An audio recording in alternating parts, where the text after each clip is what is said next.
إن الحمد لله نحمده ونستعينه ونستغفره ونعوذ بالله من شرور أنفسنا ومن سيئات أعمالنا من يهده الله فلا مضل له ومن يضلل فلا هادي له وأشهد أن لا إله إلا الله وحده لا شريك له وأشهد أن محمدا عبده ورسوله صلى الله عليه وعلى آله وصحبه وسلم.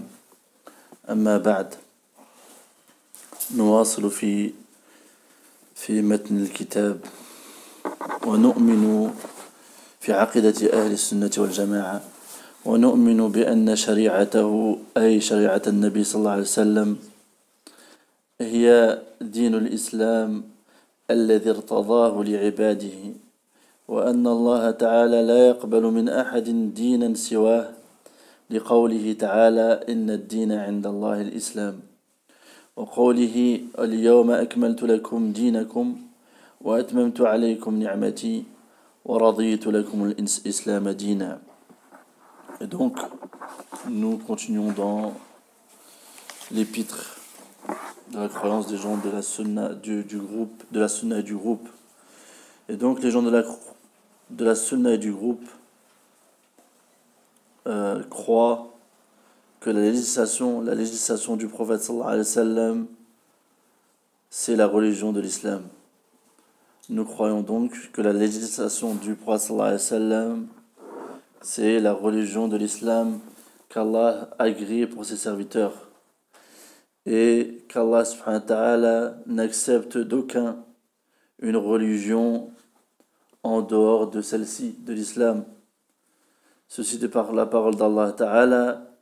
Certes, la religion auprès d'Allah est l'islam, et aussi la parole d'Allah subhanahu wa ta'ala.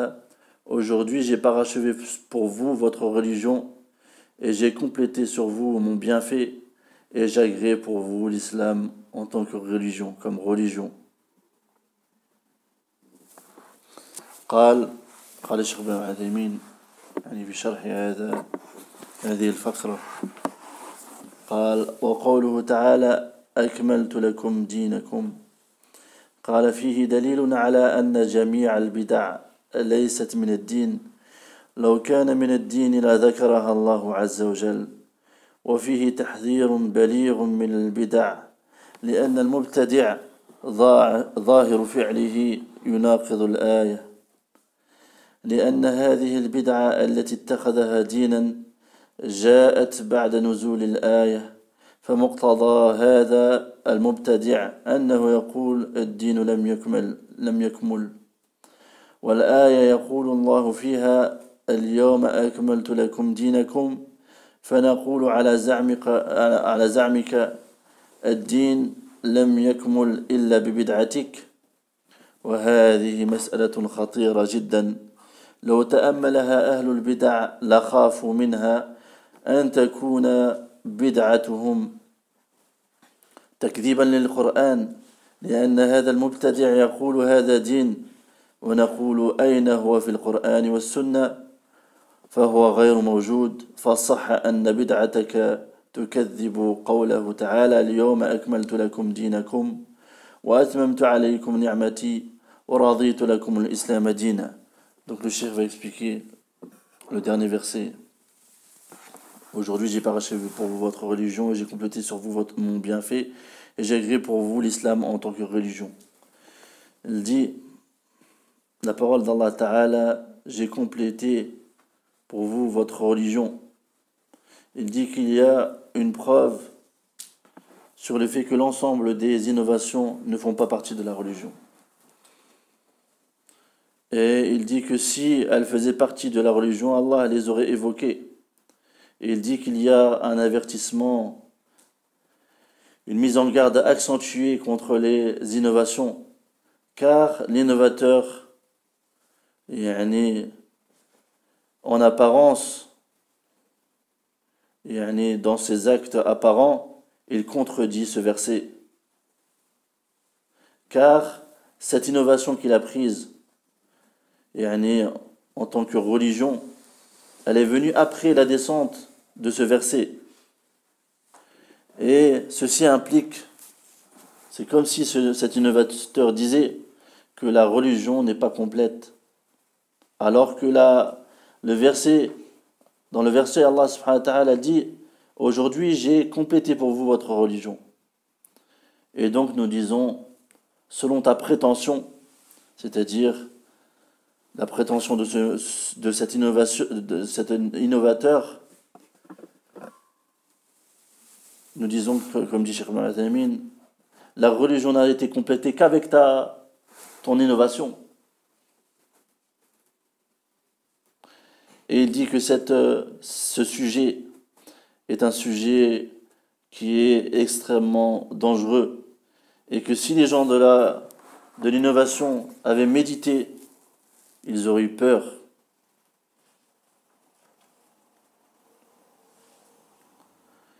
Ils auraient eu peur de ceci, c'est-à-dire que leur innovation entraîne ou implique qu'il y a un démenti du Coran, implique de traiter le Coran traiter de mensonge le Coran, et parce que l'innovateur dit hada din, il dit ceci est une religion, et nous disons nous, où est-elle mentionnée cette innovation dans le Coran et la Sunna?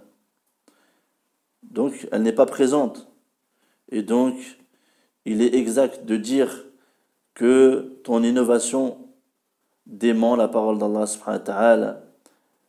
Aujourd'hui, j'ai parachevé pour vous votre religion et j'ai complété sur vous mon bienfait et j'ai agréé pour vous l'islam en tant que religion.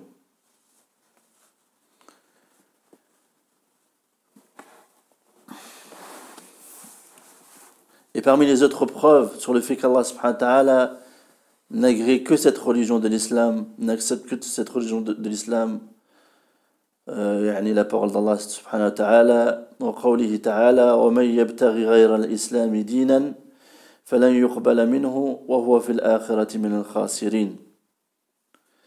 Et quiconque veut une autre religion que l'islam, alors ceci ne sera pas accepté de lui et il sera parmi les perdants dans l'au-delà. قال الشيخ ابن عثيمين من يبتغي أن يطلب غير الإسلام دينا يدين الله به فلن يقبل منه وهو في الآخرة من الخاسرين والذي يشهد لهذه الآية من السنة قول الرسول صلى الله عليه وسلم من عمل عملا ليس عليه أمرنا فهو رد والحديث أخرجه مسلم. Il dit donc, il explique ce verset, c'est-à-dire que celui qui recherche une autre religion que l'islam pour la prendre en tant que religion, alors ceci ne sera pas accepté de lui et il sera dans l'au-delà parmi les perdants. Et ce qui témoigne de ceci dans la sunna, ce qui témoigne de ce verset dans la sunna, c'est la parole du messager d'Allah sallallahu alayhi wa sallam, quiconque accomplit une œuvre sur laquelle il n'y a pas notre ordre ne sera pas accepté. C'est-à-dire que son œuvre ne sera pas acceptée. Le hadith a été rapporté par Muslim. قال ونرى أن من زعم اليوم دينا قائما مقبولا عند الله سوى دين الإسلام من دين اليهودية أو النصرانية أو غيرهما فهو كافر ثم إن كان أصله مسلما يستتاب فإن تاب وإلا قتل مرتدا لأنه مكذب للقرآن. Donc il dit le cheikh, et nous voyons que celui qui prétend aujourd'hui qu'il y a une religion qui est acceptée auprès d'Allah subhanahu wa ta'ala en dehors de la religion de l'islam, que ce soit la religion juive ou chrétienne ou autre que ces deux religions, nous voyons que cette personne-là n'est pas musulmane, qu'elle est mécréante. Celui qui dit qu'il y a une autre religion qui est acceptée en dehors de l'islam. Et il dit ensuite, si la base, c'est chez la personne qui dit cela, qui prétend cela, qu'il y a une autre religion auprès d'Allah qui est acceptée en dehors de l'islam, si il est musulman, si ceci émane d'un musulman, alors yustatab, c'est-à-dire on doit lui demander de se repentir, c'est-à-dire le gouverneur musulman, il doit lui demander de se repentir, et s'il ne se repent pas, alors c'est au gouverneur, et uniquement au gouverneur, de poser la peine capitale sur cette personne-là. Yani il sera considéré comme apostat. Et pourquoi cela? Parce que, comme dit Cheikh Ibn Uthaymin, car il dément le Coran. Il dément le Coran. Celui qui dit qu'Allah accepte une autre religion que l'islam. قال فإن كان أصله كافرا وادعى أن دينه مقبول عند الله فإن كان أصله كافرا وادعى أن دينه مقبول عند الله فهل يستتاب؟ قال لا يستتاب بل يعامل معاملة الكفار فيدعى إلى الإسلام إلى غير ذلك. Et il dit le cheikh, et si la personne qui dit cela, qui dit qu'il y a une autre religion acceptée en dehors de l'islam, elle n'est pas musulmane, elle est mécréante, et qu'elle prétend que sa religion est acceptée auprès d'Allah, est-ce qu'on doit lui demander de se repentir? Il dit non. Il dit qu'on agit avec lui de la même manière qu'on agit avec les mécréants, c'est-à-dire qu'on les appelle à l'islam, etc., etc.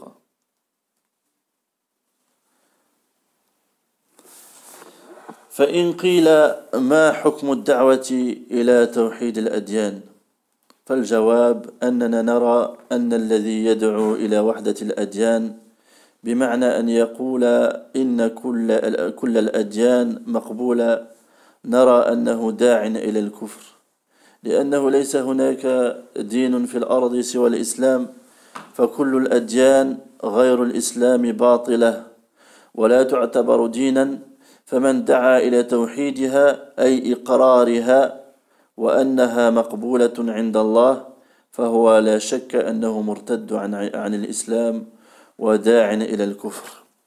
Donc il dit, et si une personne dit quel est le jugement de Tawhid al-Adyan, l'unicité des religions, c'est-à-dire le fait de dire que toutes les religions sont acceptées, qu'elles sont le fait d'unifier les religions,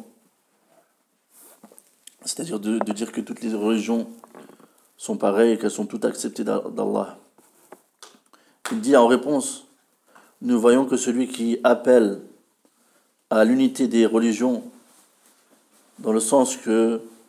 c'est-à-dire dans le sens que toutes les religions sont acceptées, nous voyons que cette personne-là appelle à la mécréance.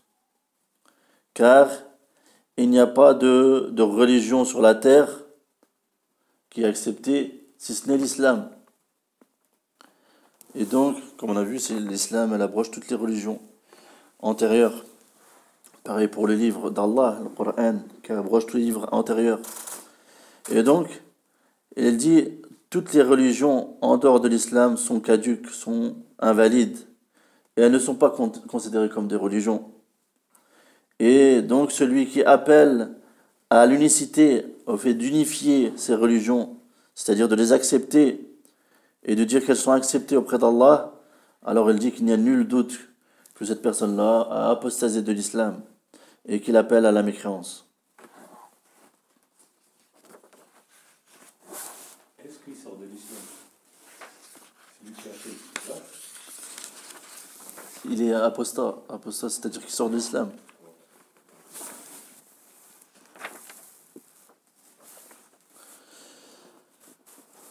قال ونرى أن من كفر برسالة محمد صلى الله عليه وسلم إلى الناس جميعا فقد كفر بجميع الرسل حتى برسوله الذي يزعم أنه مؤمن به متبع له لقوله تعالى كذبت قوم نوح المرسلين.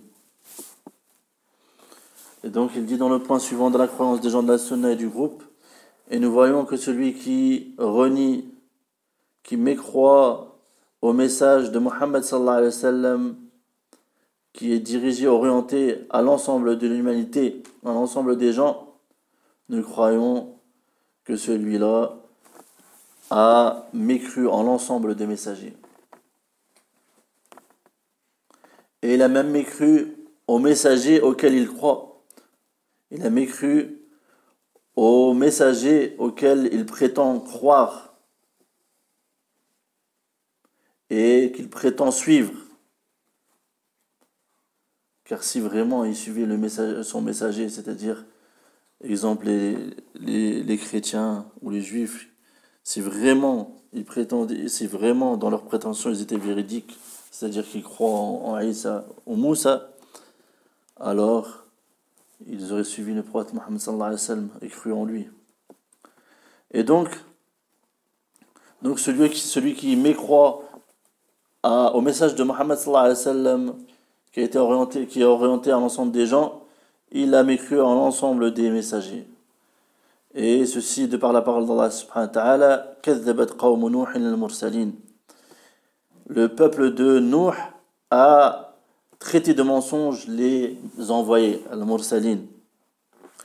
قال وقوله حتى برسوله الذي يزعم أنه مؤمن به متبع له. فالنصارى مثلا إذا قالوا نحن لا نؤمن أن محمدا رسول الله أن محمدا رسول إلى الخلق قلنا أنتم الآن كفرة بعيسى ونقولها بملء أفواهنا ونريد أن تصل إلى أسماعهم إنهم كفار بعيسى وإن عيسى لو خرج لقاتلهم والعجب أن محمدا صلى الله عليه وسلم بشارة عيسى عليه السلام ومع ذلك يكذبون به لأن عيسى عليه السلام يقول يا بني إسرائيل إني رسول الله إليكم مصدقا لما بين يديه من التوراة ومبشرا برسول يأتي من بعده اسمه أحمد. Donc il dit, et il explique sa parole, Hatta bi rasulihi. Il est mécréant, il mécroit même aux messagers auxquels il prétend suivre et croire. Il dit, par exemple, les chrétiens, s'ils te disent, nous ne croyons pas en Mohammed, comme quoi il est le messager qui a été envoyé à la création, aux créatures d'Allah, nous disons alors, maintenant, vous mécroyez en Isa. Vous avez renié Isa, vous mécroyez en Isa. Et nous disons ceci à pleine bouche. Et il dit Cheikh Ibn Uthaymin, et nous voulons que ceux-ci atteignent leur ouïe, leurs oreilles. C'est-à-dire qu'ils mécroient en Isa. Lorsqu'ils disent qu'ils ne croient pas en Mohammed, c'est-à-dire qu'ils mécroient aussi en Isa. Qu'ils mécroient en Jésus. Et il dit que si Isa serait sorti, il aurait lutté contre eux. Et ce qui est étonnant, c'est que Mohammed sallallahu alayhi wa sallam, il a été annoncé par Isa alayhi salam, et avec ceci, il mécroit quand même, il renie quand même le prophète Mohammed sallallahu alayhi wa sallam. Et ceci car Isa alayhi salam a dit, Allah subhanahu wa ta'ala a dit dans le Coran, en citant Isa, qu'il dit, ô enfants d'Israël, je suis le messager d'Allah pour vous, confirmateur de ce qui dans la Torah est antérieur à moi et annonciateur d'un messager qui viendra après moi et dont le nom est Ahmed. Comme vous savez, parmi les noms du prophète Mohammed sallallahu alayhi wa sallam, il y a Ahmed.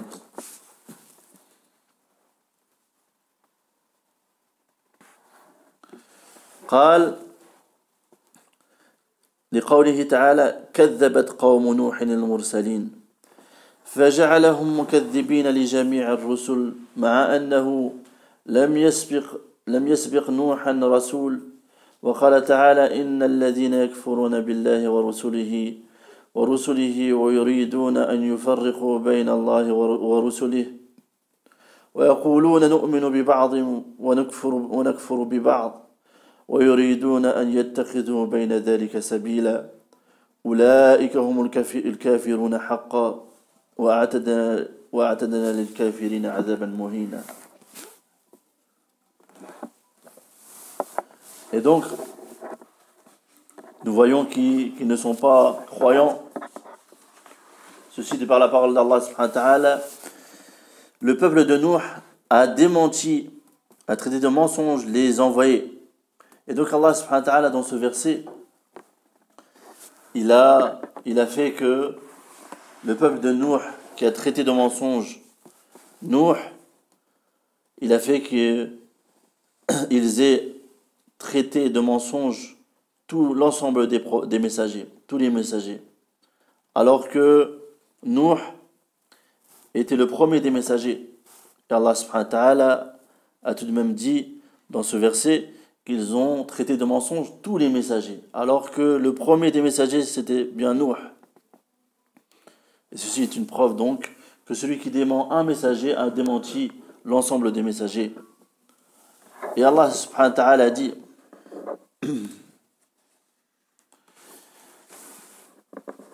ceux qui ne croient pas en Allah et en ses messagers et qui veulent faire une distinction entre Allah et ses messagers et qui disent nous croyons en certains d'entre eux et en renions d'autres et qui veulent prendre un chemin intermédiaire, ce sont eux les vrais mécréants et nous avons préparé pour les mécréants un châtiment humiliant.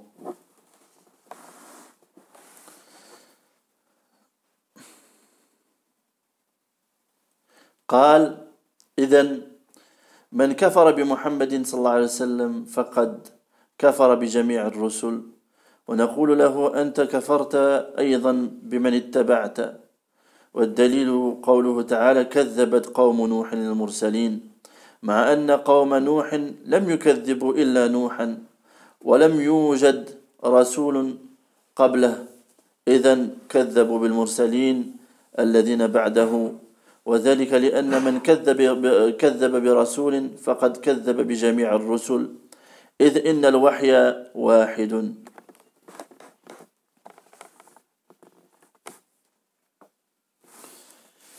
وقال في الآية إن الذين يكفرون بالله ورسله ويريدون أن يفرقوا بين الله ورسله يعني فيؤمنون بالله ولا يؤمنون بالرسل أو يفرقون بين الرسل.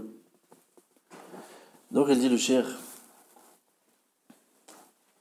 celui qui mécroit en Mohammed sallallahu alayhi wa sallam, il a mécru en l'ensemble des messagers. Et nous lui disons, tu as même mécru aux messagers que tu suis. Et la preuve, c'est la parole d'Allah Ta'ala, le peuple de Nuh a traité de mensonges les envoyés, sachant que le peuple de Nuh n'ont traité de mensonges que Nuh. Mais Allah subhanahu wa ta'ala a dit ou a informé qu'ils ont traité de mensonges l'ensemble des messagers. Et avant lui, il n'y avait pas de messagers. Et donc, ils ont traité de mensonges les messagers qui sont venus après lui. Ils ont traité de mensonges Nuh, ainsi que les messagers qui sont venus après lui. Et ceci car celui qui renie un messager d'Allah subhanahu wa ta'ala, il a certes renié l'ensemble des messagers, car la révélation est une seule et même chose. Le wahi, qui provient d'Allah subhanahu wa ta'ala, est une seule et même chose. Et donc, le cheikh a dit, a évoqué la parole d'Allah subhanahu wa ta'ala, certes, ceux qui mécroient en Allah et en ses messagers, et qui veulent faire la différence entre Allah et ses messagers, Cheikh Ibn Uthaymin a expliqué, c'est-à-dire cette différence qu'ils font entre Allah et ses messagers, c'est-à-dire qu'ils croient en Allah et ne croient pas au messager d'Allah subhanahu wa ta'ala, ou bien qu'ils font la distinction entre les messagers d'Allah subhanahu wa ta'ala, c'est-à-dire, comme on vient de voir l'exemple, ils croient en certains et ne croient pas en d'autres. Donc Allah subhanahu wa ta'ala a dit que ce sont eux les mécréants, les vrais mécréants, ceux qui font la distinction entre Allah et ses messagers.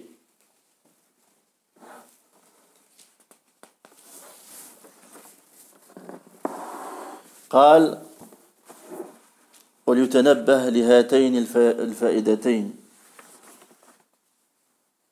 الأولى من كذب رسولا واحدا فقد كذب جميع الرسل والثانية من آمن ببعض وكفر ببعض فقد كفر بالجميع ويترتب على ذلك من آمن ببعض الشريعة دون بعض مثل من يؤمن بأن الصلاة فرض ركن من أركان الإسلام ولكن لا يؤمن بأن الزكاة ركن من أركان الإسلام فهذا قد كفر بالجميع قال الله تعالى تبارك وتعالى أفتؤمنون ببعض الكتاب وتكفرون ببعض فما جزاء من يفعل ذلك منكم إلا خزي في الحياة الدنيا ومن ذلك أيضا من يعتقد حل الحكم بغير ما أنزل الله. Et donc il dit, le cheikh, que nous devons faire attention à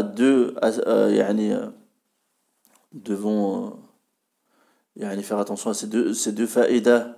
La première, c'est que celui qui dément, qui traite de menteur un seul messager, il a traité de menteur l'ensemble des messagers.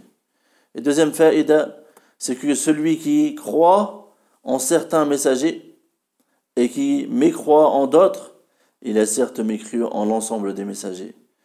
Et ceci entraîne que ceci implique aussi ou entraîne que quiconque croit en une partie de la législation en dehors d'une autre, comme par exemple celui qui croit que la prière est une obligation et un pilier parmi les piliers de l'islam, mais qui ne croit pas que la zakat est un pilier parmi les piliers de l'islam, il dit que celui-ci, il a mécru à l'ensemble de la charia, de la législation d'Allah subhanahu wa ta'ala. Et Allah subhanahu wa ta'ala a dit, croyez-vous en une partie du livre et vous mécroyez en l'autre partie, en une autre partie, et la rétribution de celui qui fait cela parmi vous n'est autre que l'avilissement dans la vie d'ici-bas. Et il dit, Cheikh Ibn Uthaymin, que entre dans ceci également celui qui croit qu'il est autorisé de gouverner, de juger par autre que ce qu'Allah subhanahu wa ta'ala a fait descendre.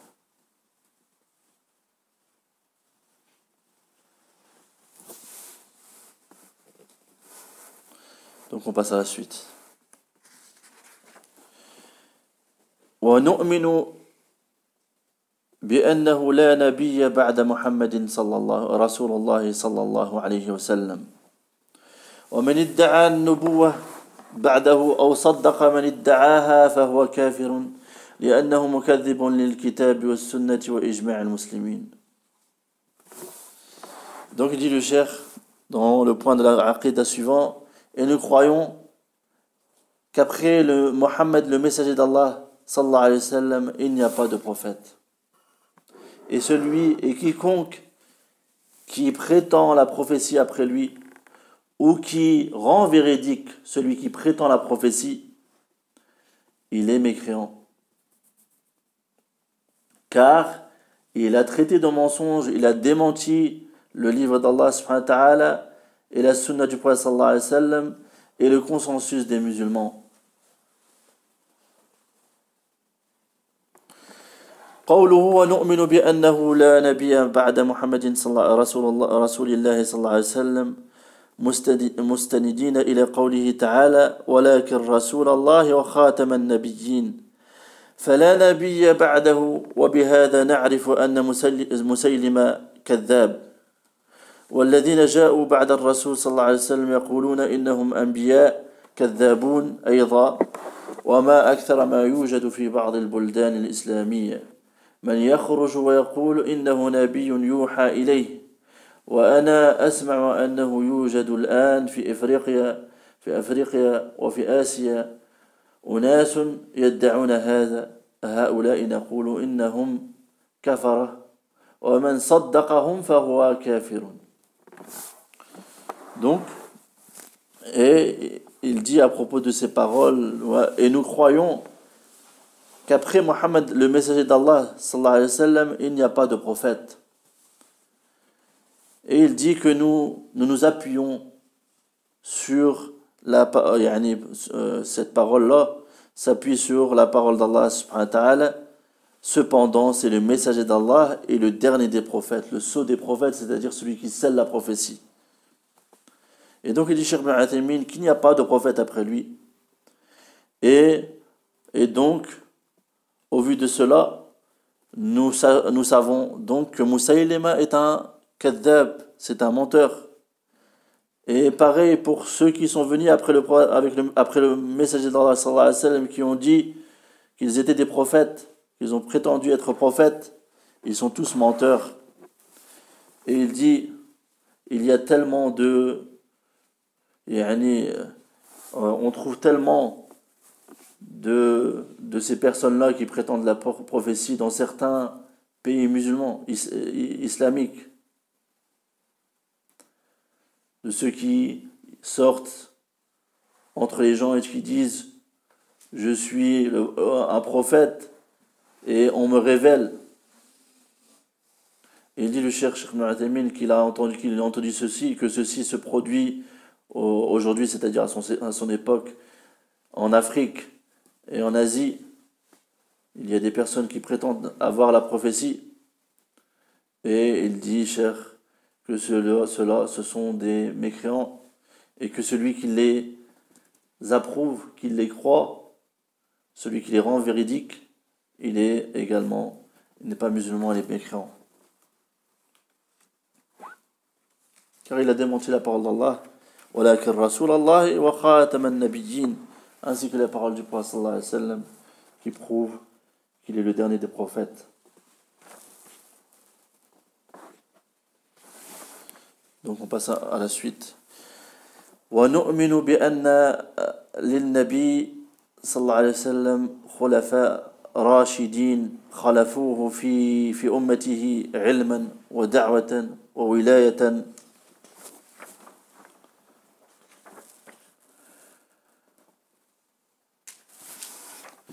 Et donc, dans la suite, le cheikh dit, et nous croyons que le prophète sallallahu alayhi wa sallam,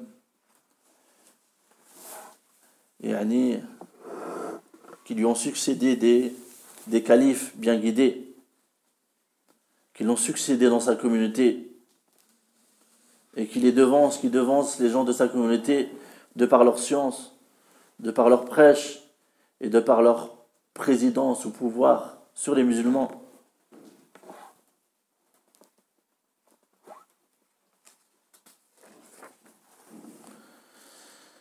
قال ونؤمن بأن للنبي صلى الله عليه وسلم خلفاء راشدين خلفوه في أمته علما ودعوة وولاية على المؤمنين فنحن نؤمن بالخلافة الراشدة وبالخلفاء وهم أبو بكر وعمر وعثمان وعلي نؤمن بأن هؤلاء خلفاء رسول الله صلى الله عليه وسلم خلفوه في أمته علما ودعوة وولاية على المؤمنين. Donc il dit que nous, c'est-à-dire les gens de la sunna du groupe, nous croyons au califat bien guidé et aux califes bien guidés que sont Abu Bakr et Omar et Uthman et Ali. Nous croyons que ces quatre sont les califes du messager d'Allah sallallahu alayhi wa sallam, qui l'ont succédé dans sa communauté et qui ont devancé les gens de sa communauté dans la science, dans le prêche et dans la présidence sur les croyants. الولاية على المؤمنين.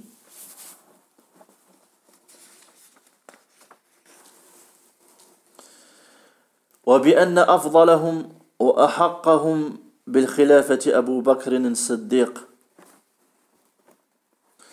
يعني نؤمن بأنه أفضلهم وأنه أحقهم بالخلافة، أما كونه أفضلهم وأحبهم إلى رسول الله إلى الرسول صلى الله عليه وسلم فلأنه سئل أي الرجال أحب إليك فقال صراحة أبو بكر، وقال علنا على المنبر لو كنت متخذا خليلا لاتخذت أبا بكر. Et aussi nous croyons que le meilleur de ces califes, le meilleur est celui qui est le plus en droit d'obtenir ce califat après la mort du prophète sallallahu alayhi wa sallam, c'est Abu Bakr as-Siddiq, c'est-à-dire le véridique. Donc il dit le cheikh que nous croyons que Abu Bakr est le meilleur, c'est-à-dire le meilleur des compagnons. Et donc c'est le meilleur des hommes après les prophètes et les messagers.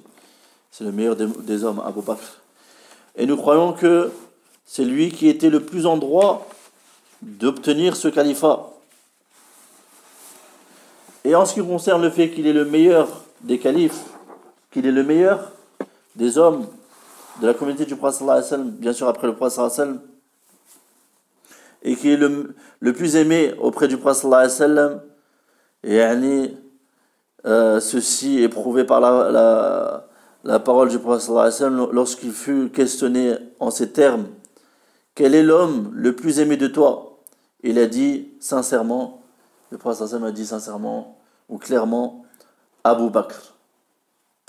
Et il a dit il a déclaré devant les gens, sur le minbar, il dit: si je devais prendre une personne en tant que Khalil, c'est-à-dire en tant qu'ami proche, j'aurais pris Abu Bakr comme Khalil. Et le hadith a été rapporté par Bukhari et Muslim. Et aussi le cheikh a dit aussi, parmi les preuves, il y a le fait que le messager d'Allah sallallahu alayhi wa sallam, parmi les preuves qu'il est le meilleur et qu'il est le plus en droit d'avoir ce califat après la mort du prophète sallallahu alayhi wa sallam, c'est car le prophète sallallahu alayhi wa sallam, il succédait il remplaçait le prophète sallallahu alayhi wa sallam dans l'imam, dans la prière. Et aussi car le prophète sallallahu alayhi wa sallam aussi l'a placé en tant que guide pour des pèlerins la 9e année de la Hijra. Et aussi car le prophète sallallahu alayhi wa sallam aussi a dit, le messager d'Allah sallallahu alayhi wa sallam a dit: la yabqa fil masjid babun illa sudda illa babu Abi Bakr. Le hadith muttafaqun alayh. Il a dit, le prophète sallallahu alayhi wa sallam,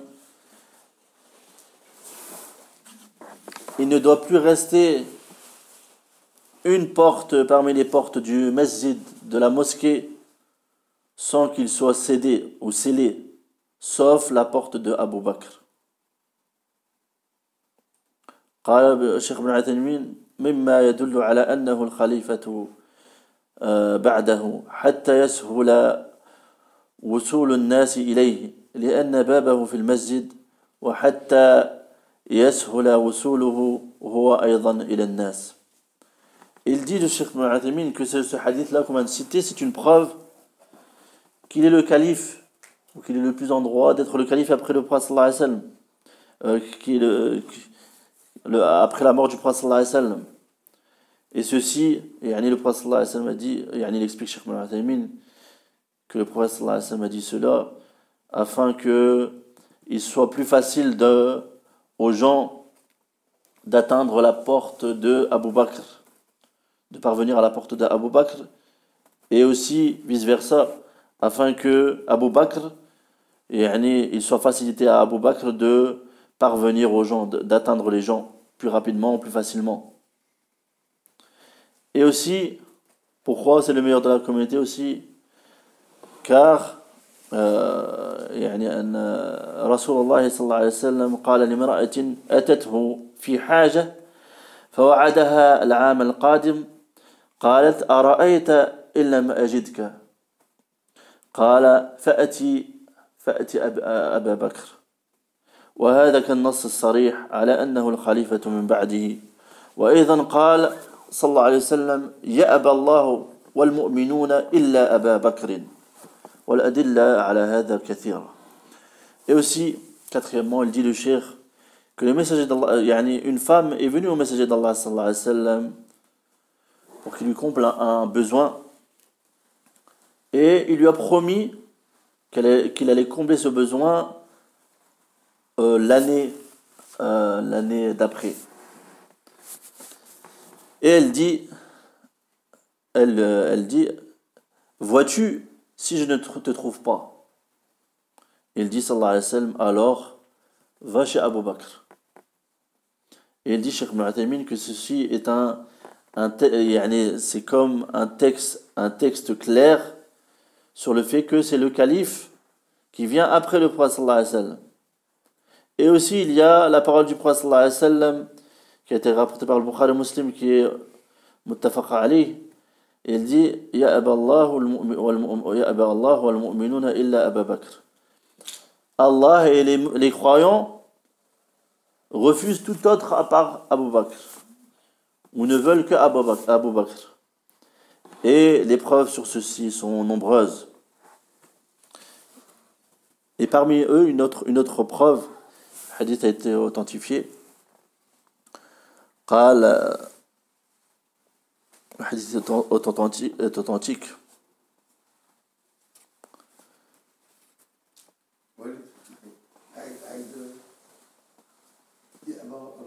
Ya Aba Allah wal mu'minuna illa Aba Bakr. Ça veut dire que Allah et les musulmans ne veulent que Abu Bakr, c'est-à-dire en tant que calife, c'est-à-dire après le prophète sallallahu alayhi wa sallam, successeur du prophète sallallahu alayhi wa sallam.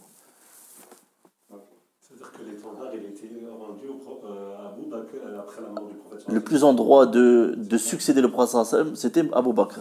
C'est un hadith ça ou c'est un hadith muttafaqun alayh. وجاء في الحديث أن إيمان أبي بكر لو وزن بإيمان الأمة لرجح به. والحديث صححه الألباني. Et aussi il est venu dans le hadith si la foi de Abu Bakr, et c'était pour ça aussi qu'on l'appelait As-Siddiq, il rendait véridique toutes les paroles du prophète sallallahu alayhi wa sallam, c'est-à-dire le véridique.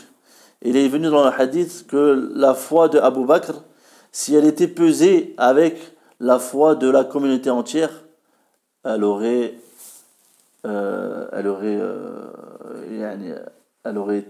pencherait du côté de la foi d'Abu Bakr. Le hadith a été authentifié par Al-Albani rahimahullah.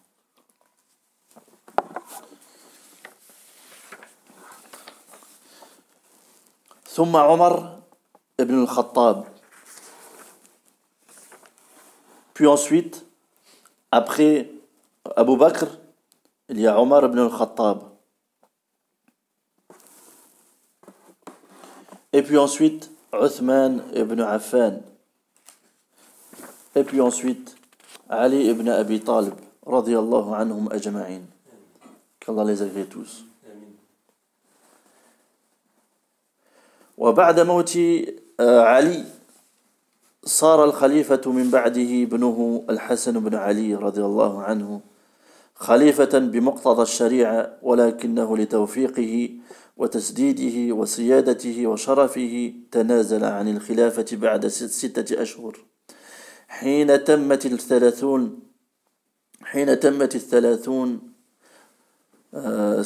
سنة التي قالها الرسول صلى الله عليه وسلم الخلافة بعدي 30 سنة. الحديث خرجه الإمام أحمد.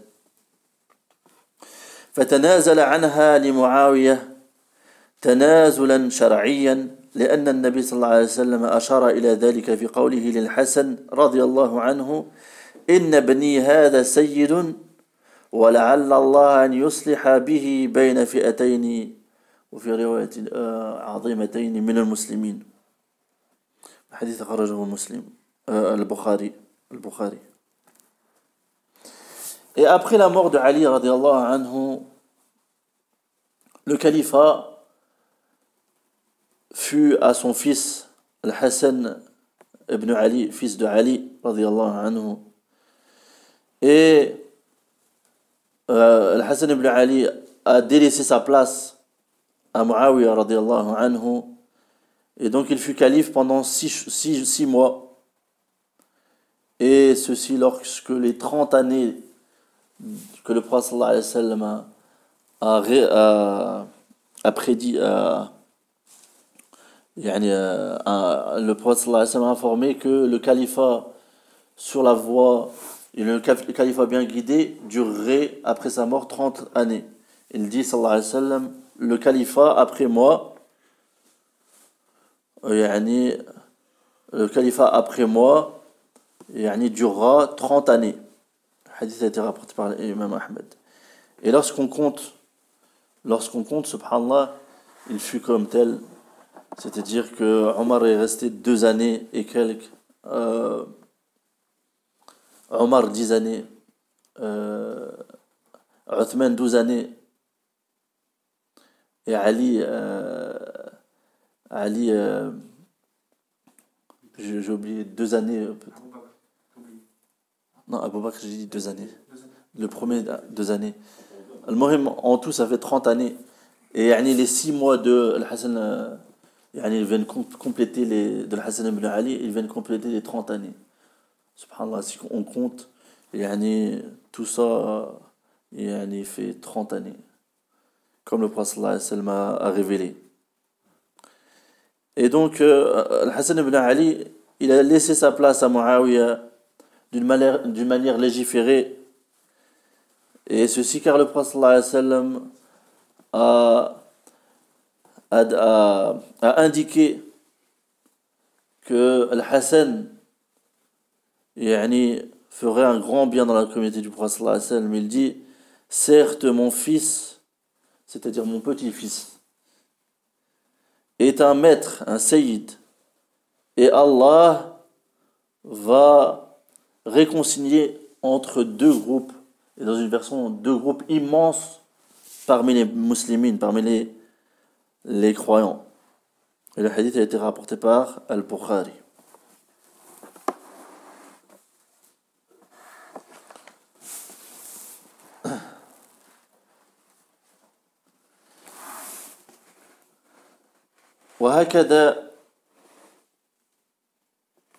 وهكذا ومما يدل على ذلك ما جاء عن ابن عمر رضي الله عنه قال كنا نعد ورسول الله صلى الله عليه وسلم حي وأصحابه متوافرون أبو بكر وعمر وعثمان ثم نسكت.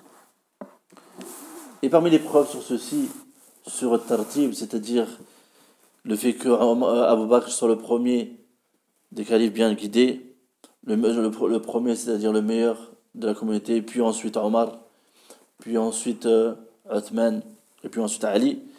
Il y a ce qui a été rapporté par Ibn Omar radiallahu anhu qui a dit, nous, à l'époque du messager, nous comptions ou nous dénombrions alors que le messager d'Allah sallallahu alayhi wa sallam était vivant et que les compagnons étaient présents, ils étaient répandus. On comptait Abu Bakr et Omar et Uthman et puis on se taisait. Et puis on se taisait. Il indique, ce hadith-là, il indique quels étaient les sahaba les plus méritoires, les meilleurs sahaba, c'est-à-dire d'abord Abu Bakr, puis Omar, puis Uthman. قال وهكذا كانوا في الخلافة قدرا كما كانوا في الفضيلة شرعا.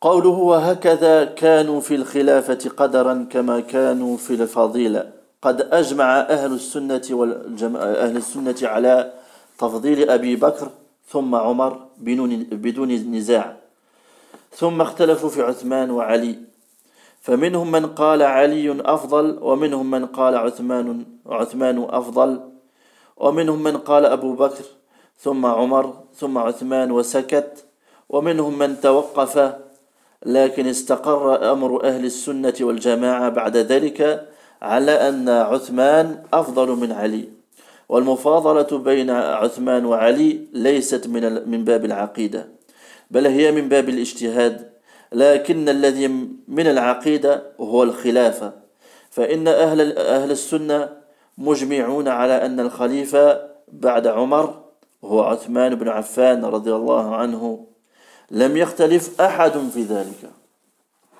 Donc le cheikh il dit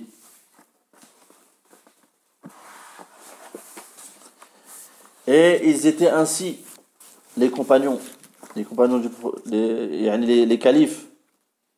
Allah subhanahu wa ta'ala a prédestiné leur tartib, c'est-à-dire leur la suite يعني le califat يعني la succession du califat, la succession des califes bien guidés. Allah subhanahu wa ta'ala il a prédestiné la succession des califes bien guidés dans leur rang, dans leur selon leur mérite dans la législation. C'est-à-dire que subhanallah, les meilleurs ont été les premiers à être les califes. C'est-à-dire que le meilleur, Abu Bakr, a été le premier calife. Puis ensuite, le meilleur après Abu Bakr, qui était Omar, Allah subhanahu wa ta'ala a destiné que ce soit lui le deuxième calife. Et ainsi de suite.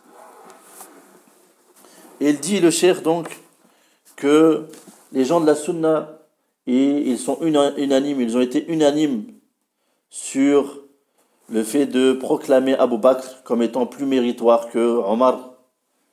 Et dans ceci, il n'y a aucune divergence entre les gens de la sunna. Et puis ensuite, ils ont divergé au sujet de Uthman et Ali. Parmi certains ont dit que Uthman était meilleur que Ali, et d'autres ont dit que Ali était meilleur que Uthman. Et d'autres ont dit Abu Bakr, puis ensuite Omar, puis ensuite Uthman, et puis ensuite ils se taisent, comme dans le hadith qu'on vient de voir. Et d'autres se sont arrêtés, ils n'ont pas émis d'avis, tawaqqafu.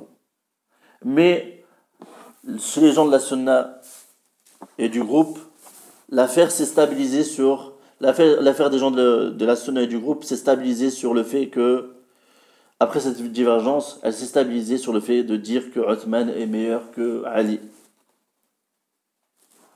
Il dit que le fait de dire que Uthman est meilleur que Ali, ceci ne fait pas partie du domaine de la aqid, de la croyance. Mais ceci fait partie du domaine de l'ijtihad, c'est-à-dire de l'effort de compréhension. Mais ce qui fait partie de la aqid, de la croyance, c'est al-khilafa, le califat.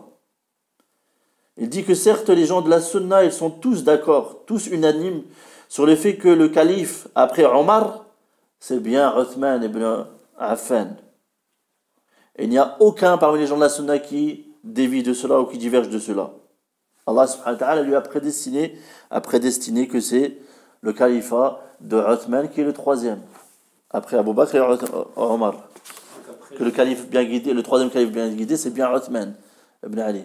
Donc après la mort de Uthman, c'est qui a repris le... C'est Ali ibn Abi Talib.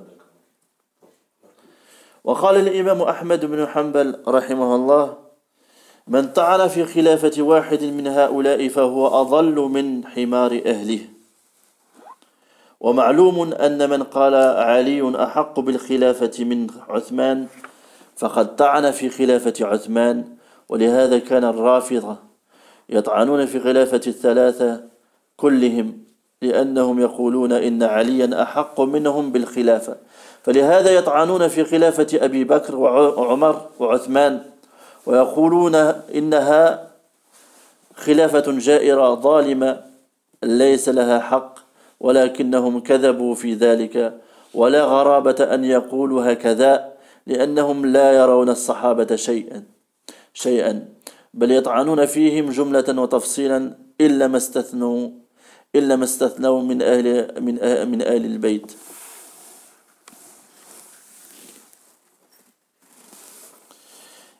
Et l'imam Ahmed ibn Hanbal, rahimahullah, il a dit, celui qui critique l'un des califats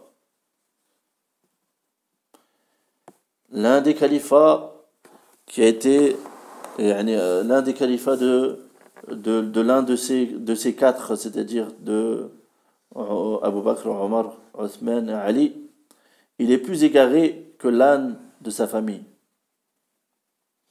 وأضل من حمار أهله. Et ce qui est connu, Cheikh Ibn Uthaymin dit que ce qui est connu, c'est que celui qui dit que Ali est plus en droit d'avoir le califat que Uthman, il a critiqué le califat de Uthman. Et c'est pour cela que les Rafida critiquent le califat des trois, d'Abu Bakr, et de Omar et de Uthman, car ils disent que Ali est plus en droit que eux d'être calife, d'avoir le califat. Et c'est pour ceci qu'ils critiquent le califat. Mais d'après ce que je sais, les Sahaba dont tu parles ici, ils n'étaient pas chauds en fait de devenir califat. Parce que c'était une grosse responsabilité en fait. C'est vrai. C'est juste. C'est pour ça qu'aujourd'hui, quand je t'entends dire que quand il y en a un qui dit que celui est apte à être plus que l'un ou que l'autre, sur quelle preuve ils peuvent se... Parce que déjà le califat parce que le califat de Abu Bakr par exemple, pourquoi il est plus en droit? Car on a vu les preuves en fait. Le Nabi sallallahu alayhi wa sallam, c'est lui qui a Je suis d'accord sur le fait sur Abu Bakr parce que le prophète sallallahu alayhi wa sallam était encore vivant quand il a dit que c'était Abu Bakr qui avait succédé. Voilà. Mais après, quand le prophète n'était plus... Il n'a pas dit de manière directe, oui. Mais les croyants, ils le savaient, quoi. D'après toutes les paroles du prophète sallallahu alayhi wa sallam, ça devait être que Abu Bakr. Ok, mais après la mort du prophète, et après, choisir, je veux dire, quand ils ont pu choisir... Comment? En fait, ils ont fait le shura. C'est-à-dire qu'il y a les savants qui disent que tu ne peux pas dire qu'un tel est meilleur qu'un tel. C'est ce que j'ai compris, enfin, c'est ce que tu as dit, que tu ne pouvais pas dire que Uthman était meilleur que Ali, puisque Uthman, il a pris... Non, j'ai pas dit ça. Il y a deux choses. Explique-lui de la Akhida et dans le Sakhamam. Répète ce que tu as dit. En fait, je me suis dit pourquoi. Parce que je me suis dit, maintenant, d'après ce que tu as dit comme ça en fait qu'il y avait des savants qui avaient dit qu'en fait on ne pouvait pas dire que Uthman et que Ali étaient meilleurs que lui était meilleur que l'un ou que l'autre. Non, j'ai pas dit ça. J'ai dit, il y a certains savants, ils se sont arrêtés. Ils se sont dit, on ne parle pas, on parle pas dans ça, on ne sait pas. Voilà, c'est ça que je veux là. Voilà. C'est ça que je veux dire. Donc ils se sont arrêtés. Mais après cette divergence, tous les gens de la Sunna ça s'est stabilisé là, cette affaire-là, elle s'est stabilisée sur le fait que Uthman est meilleur qu'Ali. Tous les savants après ça, ils sont tous d'accord sur ça. Et ça c'est les Sahaba. Je vais t'expliquer pourquoi. Ça c'est les Sahaba radiyallahu anhum à l'époque. Et le prophète sallallahu alayhi wa sallam, ça c'est un iqrar, c'est-à-dire que le prophète sallallahu alayhi wa sallam, il a consenti à ça. Parce que si c'était une erreur, le prophète sallallahu alayhi wa sallam, il aurait directement répliqué. Il disait les Sahaba, nous comptions. Le prophète sallallahu alayhi wa sallam, il était d'accord pour Abu Bakr. Ouais, non, il y a un autre hadith. Ibn Umar radiyallahu anhu, il disait. Non, parce qu'en fait. Il était déjà mort. En fait, tu n'avais pas suivi cette partie. En fait, Ibn Umar radiyallahu anhu, il a dit que.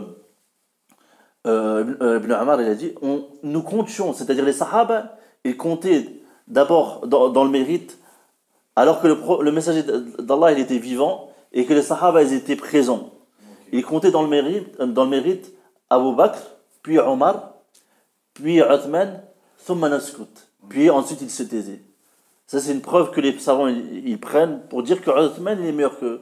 Les Sahaba ils l'ont dit et le prophète sallallahu alayhi wa sallam aqarra, c'est-à-dire il a accepté, il a consenti. Il a pas répliqué. Donc ceci est juste. Inch'Allah. T'as compris, Kachal? Non, maintenant j'ai compris. Inch'Allah. Il a raison. Bien sûr. On restait dans le. On est là, On est là, bien sûr. Bien sûr. Et à comprendre. Non, non, mais c'est ça le but. La bonne compréhension. Donc on va finir cette partie, Inch'Allah. Donc Rafida ils disent que le califat des trois premiers califes, c'est un califat où il y a eu de la tyrannie, de l'injustice, et qu'ils n'avaient pas le droit à ce califat, mais ils ont menti en cela. Et ceci n'est pas étrange provenant de leur part, car ils critiquent, ils rendent mécréants la plupart des sahaba, sauf quelques-uns qui font partie des gens de la famille du prophète sallallahu alayhi wa sallam. Et on va finir par une dernière chose. المهم أن لدينا مسألتين. المسألة الأولى الخلافة وأنها على الترتيب الآتي أبو بكر ثم عمر ثم عثمان ثم علي بإجماع أهل السنة بل وإجماع الصحابة رضي الله عنهم ولا يجوز لأحد أن يطعن في خلافة واحد منهم بل هم الخلفاء على هذا الترتيب. والمسألة الثانية التفضيل فقد اتفقوا على أن أبا بكر ثم عمر أفضل الصحابة حتى علي رضي الله عنه كان يخطب على منبر الكوفة بعد خلافته ويقول خير هذه الأمة أبو بكر ثم عمر وأحيانا يقول ثم عثمان فهم في الفضيلة كمراتبهم في الخلافة على ما استقر عليه أمر أهل السنة والجماعة وإن كان هناك خلاف قديم في المفاضلة بين علي وعثمان لكن لم يقع خلاف في المفاضلة بين أبي بكر وعمر. Donc on finira par cette qadiyya, cette mas'ala. Et il dit que le plus important chez nous, c'est qu'il y a deux choses ou deux sujets, deux points. La première chose, c'est le khilafa, le califat. Le califat, selon les gens chez les gens de la sunna du groupe, et ceci est un consensus entre les gens de la sunna du groupe, et c'est un consensus aussi entre les sahaba. Ils étaient tous d'accord sur ceci, sur le fait que le califat, il revient en premier lieu à Abu Bakr, puis ensuite à Omar, il est revenu à Abu Bakr, puis ensuite à Omar, puis ensuite à Othman, et puis ensuite à Ali. Et il n'est permis à personne de critiquer l'un d'entre ces califats. Et ce sont bel et bien eux, les califes bien guidés, les califes dans cet ordre-ci. C'est-à-dire d'abord Abu Bakr, Omar, Othman et Ali. Ça, il y a personne, on est tous unanimes. Il n'y a que les gens de l'innovation qui te disent que Ali il était plus en droit que Abu Bakr, ou il était plus en droit que Othman dans le califat, ou que le califat de Othman il est pas valide, il n'est pas considéré comme un califat. Non. Nous, les gens de la sunna du groupe, on croit que les califats, ils sont dans l'ordre dont Allah subhanahu wa ta'ala a prédestiné, c'est-à-dire Abu Bakr, puis Omar, puis Othman, puis Ali. Et la deuxième... Shia, ouais. La deuxième mas'ala, c'est at-tafdil. Le fait de considérer un autre meilleur que l'autre. Un calife meilleur que l'autre. Il dit, Cheikh Mu'athamin, que les gens de la sunna ils sont unanimes, comme on a vu, que Abu Bakr c'est le meilleur, puis ensuite c'est Omar. Que ce sont les meilleurs compagnons. Et même Ali, radiallahu anhu, quand il faisait des khutbahs sur le minbar de Koufa en Irak, et il disait, le meilleur de cette communauté, c'est Abu Bakr, puis ensuite c'est Omar. Et des fois, il disait aussi Ali, il disait, puis ensuite c'est Uthman. Lui-même, il considérait que Uthman était meilleur, le troisième meilleur. Et donc, ils sont dans leur